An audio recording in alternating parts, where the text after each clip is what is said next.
I turned 35 that night. Not that I was really counting anymore. Birthdays had lost their magic for me after 30, becoming just another date on the calendar. But this one was supposed to be different. Isa, my fiancée, had promised me a cozy celebration. At our place, surrounded by our closest friends, there would be drinks, music, laughter, nothing flashy, just warmth. A reminder that I was loved, that she cared. I had no idea I was walking straight into the beginning of the end. Everything looked perfect at first.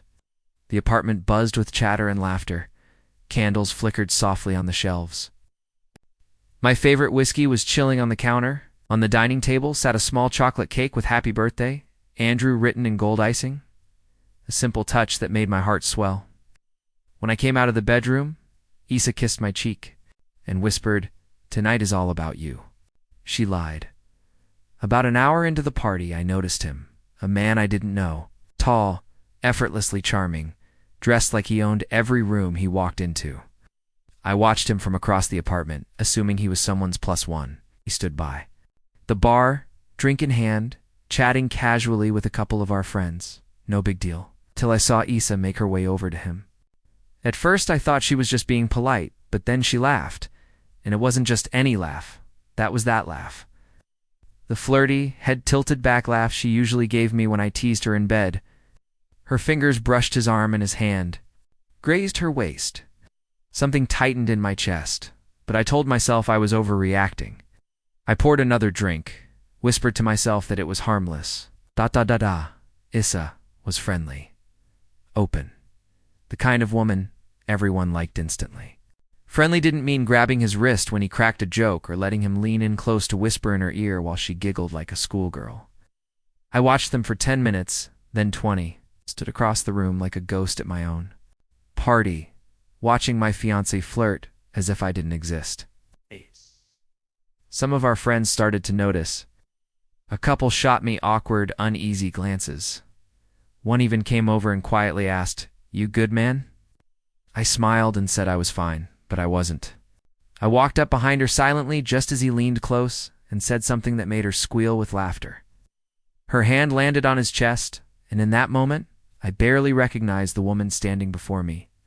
She turned, caught sight of me, and her smile froze. "Oh, hey, babe. Who is he?" I asked, my voice low and steady. She blinked, searching for an answer. "Oh, this is Ryan. He's Zara's friend. He just got back from Bali and was telling me about his trip." "Ryan can go back to Bali," I said, my voice calm, but cutting through the music like a razor blade. The room fell silent. Someone turned the volume down. She laughed nervously, brushing it off. "Andrew, come on. Don't be that guy. We were just talking. "With your hand on his chest?" I asked, voice sharp. She reached for my arm, whispering, "Don't make a scene." That's when it hit me. She wasn't embarrassed by what she'd done. She was embarrassed that I was reacting to it. She wanted me to swallow the humiliation, pretend it didn't happen. Keep the party going like everything was fine. I stepped back. "You may have missed the moment you forgot I was standing in this room," I said quietly, but firmly. "You forgot whose birthday this is. You forgot who you came here with. You sure as hell forgot who you're engaged to." Her eyes widened like a deer caught in headlights. "You're overreacting," she whispered. "No," I said, suddenly calm. "I've been underreacting for months. You think I haven't noticed?" The lay replies. "The weekend's away. Distance in your eyes. This just confirmed everything." She opened her mouth to argue, but I raised my hand. "I'm done," I said. "The party's over. You can stay with Ryan tonight or go wherever you want. Just don't stay with me." Turned, walked into the bedroom and closed the door behind me, murmuring. The front door opened and closed. The party died instantly. Knocked. Once called my name, but I said nothing. She left. I sat on the edge of the bed, silent, swallowing the room. 35 years old. I had planned on starting a new chapter with her, but instead I was ending one. I didn't cry. I didn't rage. I just sat there letting it all settle.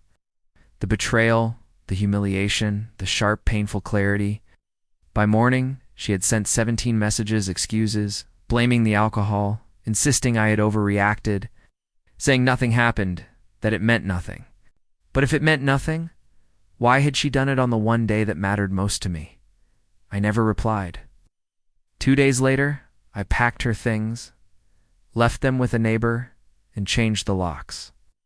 That night, Issa taught me something important. People show you who they really are, not with words, but in the moments they think you aren't watching. When they do, don't ask questions. Don't argue. Just walk away. Never look back.